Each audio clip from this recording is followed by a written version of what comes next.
Joining us now, John Hoke's partner and education team leader with the law firm of Adams and Reese. John, thanks for coming in. Happy to be here, sir.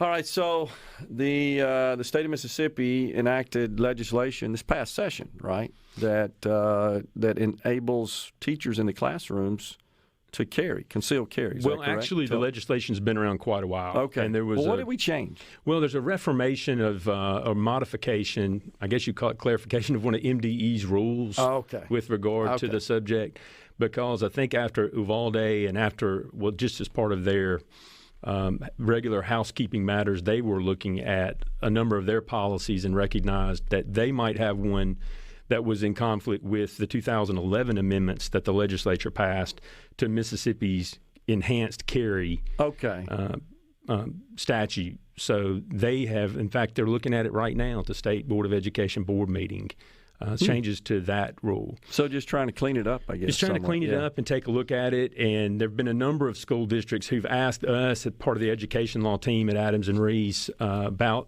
the feasibility of teachers or coaches, school employees carrying firearms as part of the overall comprehensive strategy that school districts and colleges might have to provide a safe, orderly learning environment for students. And so I can report to you and your listeners out there, I know when we hear about this kind of in the mainstream media, it's oftentimes filled with some hyperbole and there's some, we're going to arm teachers. But I can assure your listeners there is a very concerted, very sober, clear-eyed view of this on the part of our personnel who are part of Homeland Security in the Department of Public Safety and the Mississippi Department of Education in looking at the FBI, other law enforcement.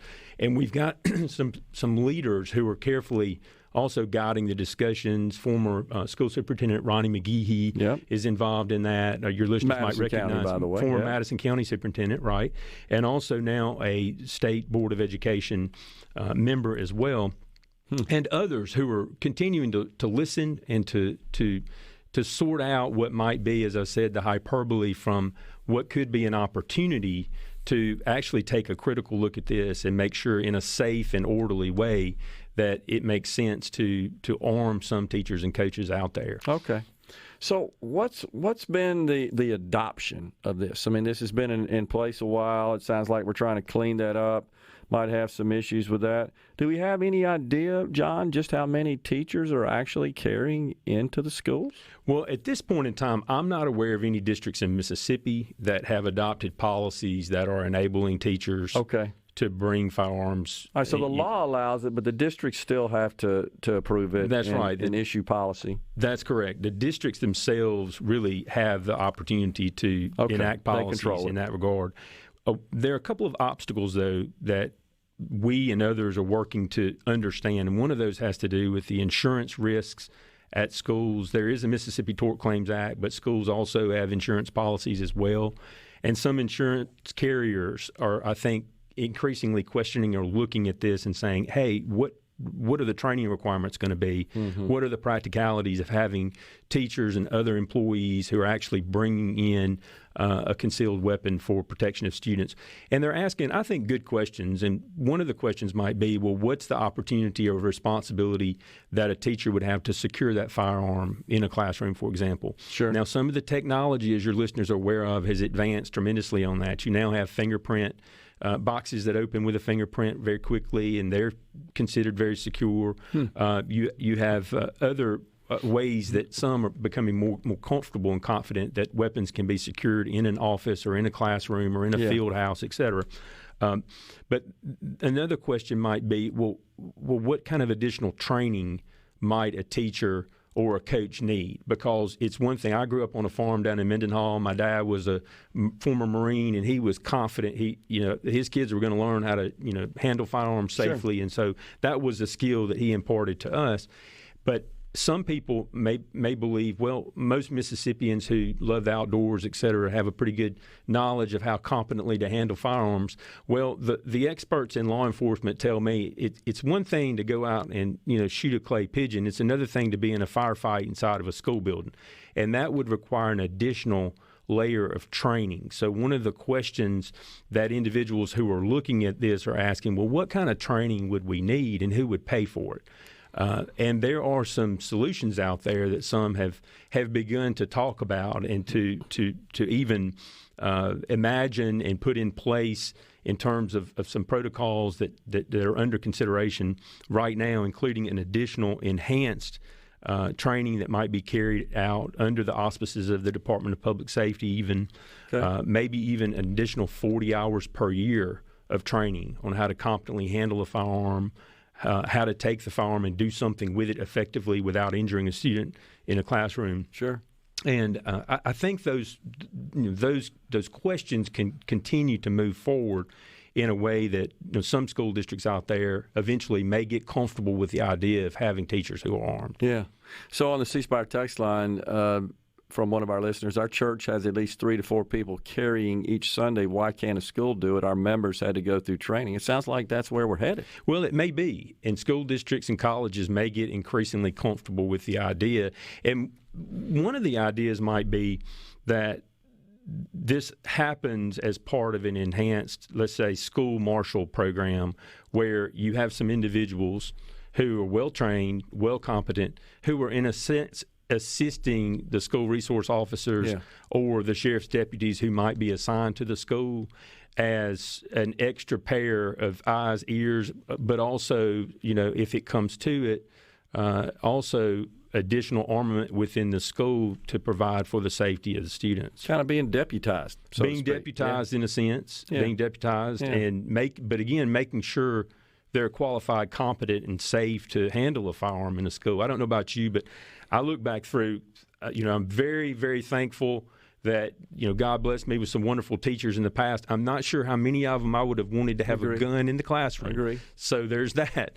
But at the same time, I remember there were some, who I thought could have risen to the occasion. Sure. Maybe they're ex-military. Sure. Maybe they've had a career. Increasingly in Mississippi, we have people who come from other walks of life, and they decide as a second career to come back in the classroom. Maybe some of those people are coming from law enforcement or a military background where they themselves would be the perfect fit for assisting local law enforcement or the SROs that are already in the schools to carry a firearm. Makes sense. So, John, in your work with as the education team leader at the law firm, have you been in touch with any school districts? Have you heard any sort of reaction from them about this? Where do they stand on this in general at this point? Well, I think most of the ones I'm hearing from are at this point in time not overly interested in having teachers be armed, most of the ones that we work with. Okay. And in fact, most school districts that we talk to are interested in making sure they get the maximum benefit that they can with their existing school resource officers. They're trying really hard to fortify entryways and met the perimeter of their school buildings. They're also looking at other things. There's a lot that can be done with regard to school counselors and the school counseling piece of this, making sure that they have the resources if, in fact, troubled students who fit some of these profiles of active shooters and so on can be identified and get the help that they need. Get ahead of it. Exactly. Yeah. So those are some of the things that they are looking at with regard to their school safety profile. But some have asked, does it make sense eventually to also consider assisting local law enforcement by arming teachers? I think those are questions we will continue to see more.